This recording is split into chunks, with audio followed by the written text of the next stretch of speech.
Hi everybody, this is Russell from Air Supply, of course, and you're watching Alpha FM. Every time I see you, all the rays of the sun are streaming through the waves in your head, and every star in the sky is taking aim at your eyes, like a spotlight. Oi pessoal, tudo bem? Hoje a gente tá com o Russell Hitchcock do Air Supply. Hi Russell, how are you? Very well, thank you. Where are you right now? My home in Los Angeles. Oh, and how was your day going?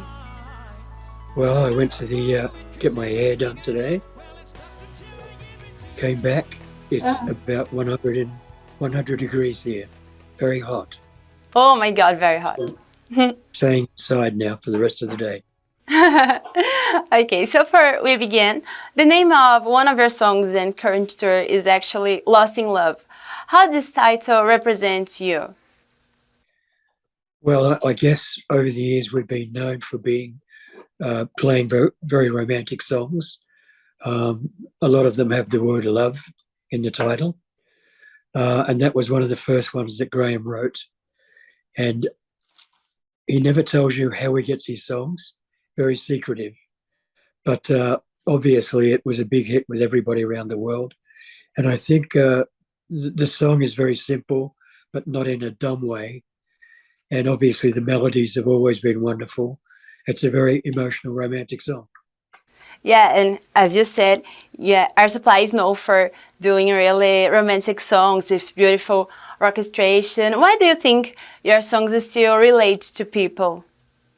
Well, this is very probably cliched, but the world can never have enough love.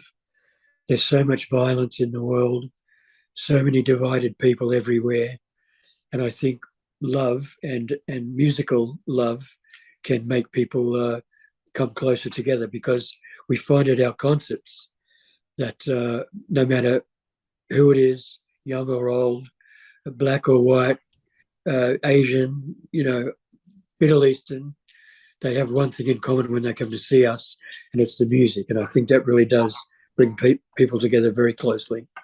Yeah, I agree. It's so important to spread love, no? Yeah. And you've been touring for so many years, but you always try to do kind of a new show. How did you plan this tour? Like, how did you decide the set list? Well, we have to play, we don't have to play, but we love to play Lost in Love, Here I Am, Sweet Dreams, Making Love Out of Nothing at all those songs. Graham has a special solo part in the show now, which is very different. And also, I think from the last time we were with you guys, that we have a couple of new guys in the band. So their influence and the things that influence them come into the music as well. So it'll be very different. But once again, we give 100%. It'll be loud, rock and roll, and very emotional.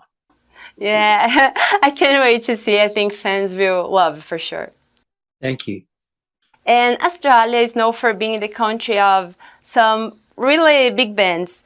How do you see the scenario of Australian music now, like the new bands, the new singers? Well, years and years ago, nobody knew about Australia. It had a very thriving music scene, its own group of superstars. But I think once maybe Little River Band and Rick Springfield, and probably us after that, in excess, of course, the world realised that Australia was full of very talented people. So there was a general, influx into the US and the rest of the world of Australian acts. I don't know how much influence there is these days. I don't keep up with modern music anymore. Too old for that. But obviously, Australia has left its mark on world music and world film. We touch every aspect of the arts, I think, in Australia. Very cool being Australian. So do you find it like difficult to listen to new artists? You know what? I do, because if I put something on, and most of it these days is still all based around image and or lyrics that are offensive to me. I just don't listen to it. I mean, I find much more joy in listening to the Beatles, the Eagles, Bee Gees, AC/DC. I love the Who, Rolling Stones, Rod Stewart, Elton John, all way before you were born. Yeah. So you are the fan. You are a fan of Beatles. I'm curious. Did you watch Get Back? Oh yes, yes, absolutely unbelievable. You know, I saw the first movie release, um, which was just, I think, 2 hours, and it was very depressing because it was all about the animosity and the not getting along and the negative side of things. But when Peter Jackson, a New Zealander, close to Australia, produced this 3-part documentary, it actually blew my mind. And obviously it touched the world, received 5 Emmys at the last award show. And it showed, after all the animosity was done, and said that they were tremendous friends, they loved each other, and they produced another great album. And I've not seen, my favourite documentary before that was the Eagles, history of the Eagles, but I'm a Beatles fan. I saw the Beatles in 1964. So that to me was just an amazing piece of film work. And I think he has more coming now. I hope so. But great documentary. Oh, that's so cool. And talking about you and Graham, like you have been friends for so many years. What do you think about bands breaking up? Like, did you imagine you in the situation at any moment? Never. I mean, we thought when we started that we would have maybe 4 or 5 years in Australia. But when we were successful worldwide, the years kept rolling by very quickly. And all of a sudden, we celebrated our 20th anniversary, then our 50th anniversary. Well, that'll be coming up, I'm sorry, our 45th anniversary. And we still plan to be around for our 50th. And who knows? As long as people want to see us, we'll play. As long as people think that we're still good, we'll see us. But mostly as long as we want to keep doing it, Graham and I will stay together. But we have no plans of quitting right now. Oh, yeah. And do you worry about like timing passing real quickly? Like it scares you? I mean, the older you get, the more quickly it passes. I remember being in school when I was a teenager and I thought, God, this is never going to end. And then you get out of school and you get into the real world where you have to get a job and you have to take care of responsibilities. Then it goes very quickly. And I have my daughter now is 34 years old. When she was a teenager, she said, I can't wait to get out of school. And I said the same thing. Just wait, because once you're out of school, it goes like this. Every year goes quick. Yeah, life goes hard. Find that too? Oi? Do you find that as well? Yeah, I totally agree.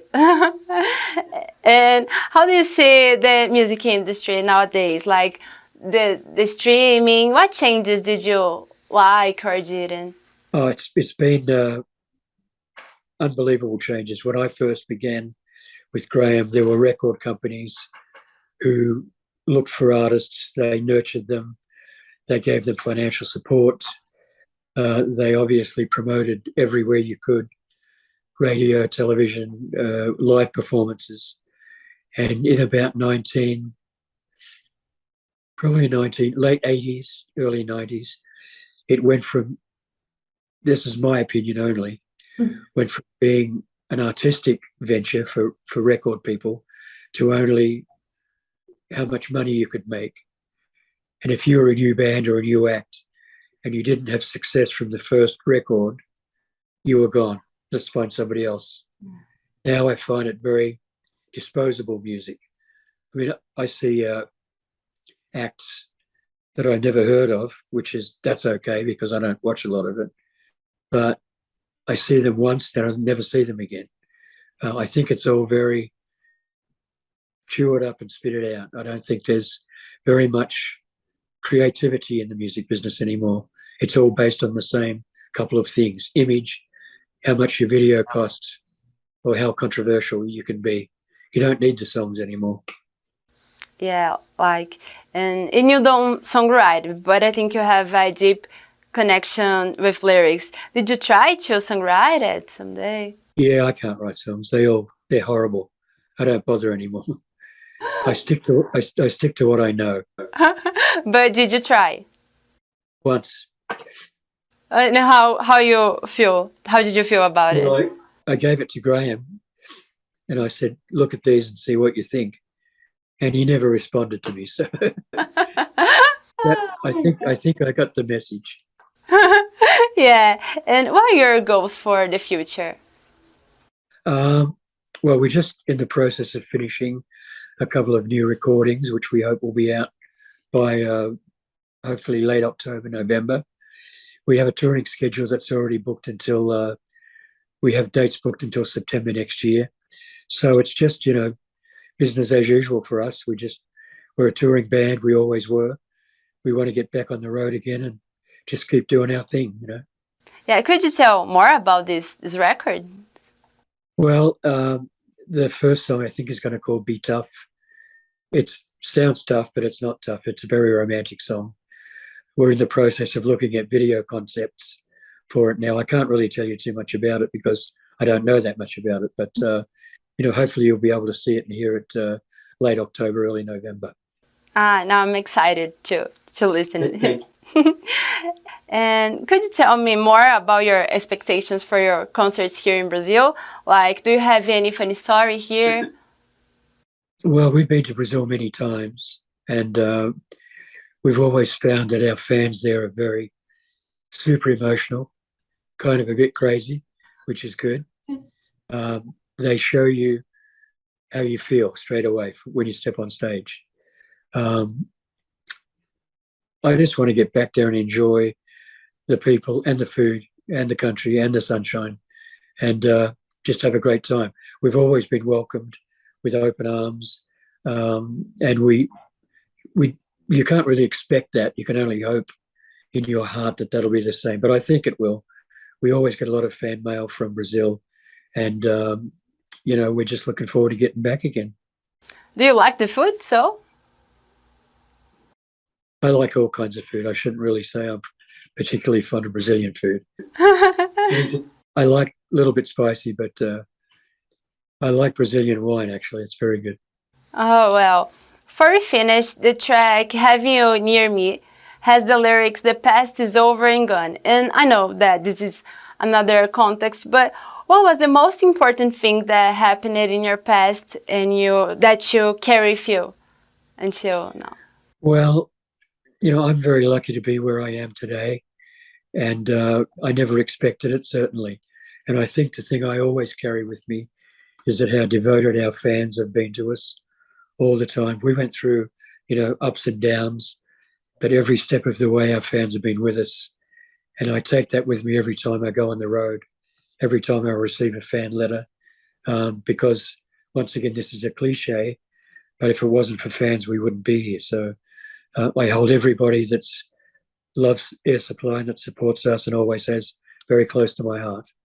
Oh, this is so beautiful. Could you invite the Brazilian fans for the concert here in São Paulo, like send a message to them? Well, once again, we've been to São Paulo quite a few times. The city is a little too busy for me, a lot of people, but that means a lot of fans. So, we send our love to you all, and we sincerely hope that you'll be able to come and see us for our show there. And if you come along, once again, sing, cry, laugh, kiss, embrace, all those good things for us. Thank you for having me. Of course, it was a pleasure. I loved talking to you. Have a nice day. Thank you. We'll see you there. Yeah, we'll see you. Okay, bye-bye. Bye. Ciao. Bye. Ciao.